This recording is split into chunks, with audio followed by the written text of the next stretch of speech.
क़यामत पे ورځ به हर یو پیغمبر با د نفسی نفسی आवाज़ बकई। आदम अलैहिस्सलाम बा आवाज़ की या रब नफ्सी नफ्सी। नूह अलैहिस्सलाम बा आवाज़ की या रब नफ्सी नफ्सी। इब्राहीम अलैहिस्सलाम बा आवाज़ की या रब नफ्सी नफ्सी। इस्माईल अलैहिस्सलाम बा आवाज़ की या रब नफ्सी नफ्सी। इसहाक़ अलैहिस्सलाम बा आवाज़ की या रब नफ्सी नफ्सी। याकूब अलैहिस्सलाम बा आवाज़ की या रब नफ्सी नफ्सी। यूसुफ अलैहिस्सलाम बा आवाज़ की या रब नफ्सी नफ्सी।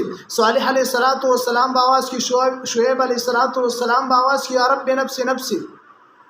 सिर्फ यो नबी अलैहिस्सलाम बोई या रब्बी उम्मती उम्मती, या रब्बी उम्मती उम्मती। आज भी हलक ब हैरानी छ आवाज़ द कम से ना आए।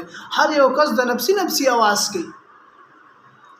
अब मुहम्मदुर रसूलुल्लाह सल्लल्लाहु अलैहि वसल्लम बराहकारशी या रब्बी उम्मती उम्मती, या रब्बी उम्मती उम्मती। ځکه چې ډېره سخته ورځ به وي. خو څه خلک به نبي علیه السلام به الله ته وایي چې دا جهنم ته ورغځار کړي، جهنم ته دا ورغځار کړي. هغوی به وایي چې یا رسول الله موږ څه کړي دي؟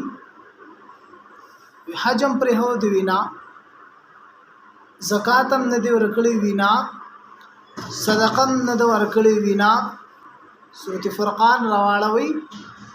قرآن کې الله فرمای یا رب ان قوم اتخذوا هذا القرآن مهجورا. قرآن دې شاته پرېښودی. قرآن باندې ځان پوهې کوي. دا ډېر اهم شی دی.